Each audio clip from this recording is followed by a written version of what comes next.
Bonjour à tous. Aujourd'hui, nous allons découvrir les conséquences de la chute du bloc soviétique sur le peuple palakistanais. Car, comme le disait mon illustre grand-père, ce n'est pas la chute qui compte, mais la qualité des pansements.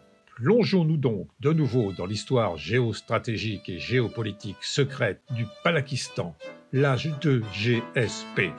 Attention aux éclaboussures.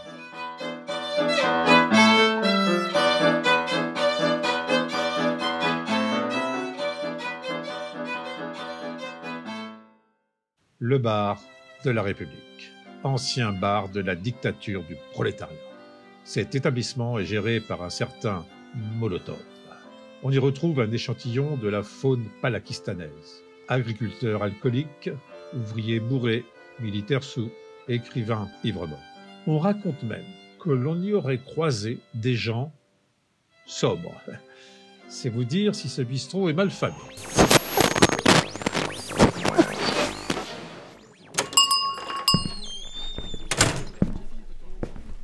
Ah, Trokic, tu reviens du bureau de vote? Pourquoi faire?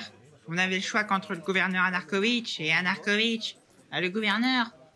On s'est fait avoir. C'était mieux du temps de Staline.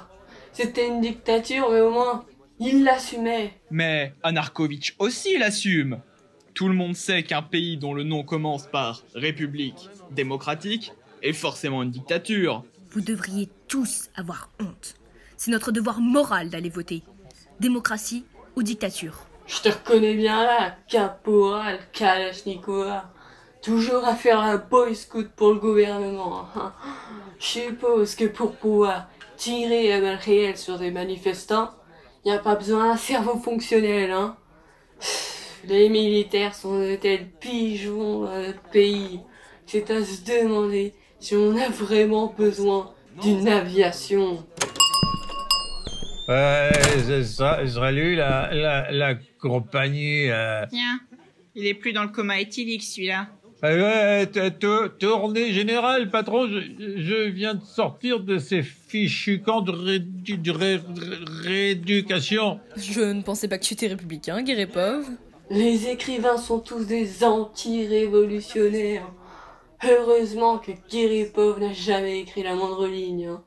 Dans le cas contraire, il aurait vite découvert que si la plume est plus forte que l'épée, elle ne dévie pas les balles. Ben, figure-toi que le mois dernier, j'allais tranquillement avoir 17h pour voir mon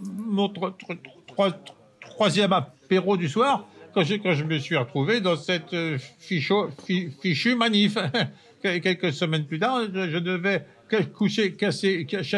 casser des cailloux à la chaîne. Ça devait pas être trop dur, hein. Les camps sont au beau milieu du désert. Il y a que du sable. Et t'as déjà essayé de couper un grain de sable en deux, toi? C'est bien ce que je disais. Rien n'a changé depuis qu'on est devenu indépendant. Tiens, ça me donne une idée de livre. Ça s'appellerait à la recherche du communisme, à la recherche du communisme perdu. C'est l'histoire d'un gars qui boit un shot de vodka et ça lui rappelle sa vie sous le communisme. Et puis tout le livre ne serait qu'une seule et très très longue phrase. Ça commencerait, attends, je vais te dire, ça commencerait par longtemps je me suis couché communiste. Ça va cartonner à couture. Les communistes, c'est comme les taureaux. Ils voient du rouge, ils foncent. Toi, tu vas regretter le temps où le Soviet suprême avait rendu la médecine gratuite. Et c'est reparti comme avant. Vous savez qu'on me livre les nouvelles chaises le jeudi. Et on est que samedi. Comment je vais tenir le reste de la semaine si vous les cassez tout de suite? Sale Tiens, ça me donne me donne une idée de bouquin. Ça s'appellerait La rouge et la noire. Hein? Le combat éternel entre communisme et fascisme trouvera-t-il une fin au Palakistan? Le gouverneur suprême, Anarkovitch, gardera-t-il le pouvoir? Sera-t-il renversé au profit d'une démocratie? Molotov gardera-t-il son bar intact jusqu'à la prochaine livraison? Vous le saurez dans la suite d'H2GSP.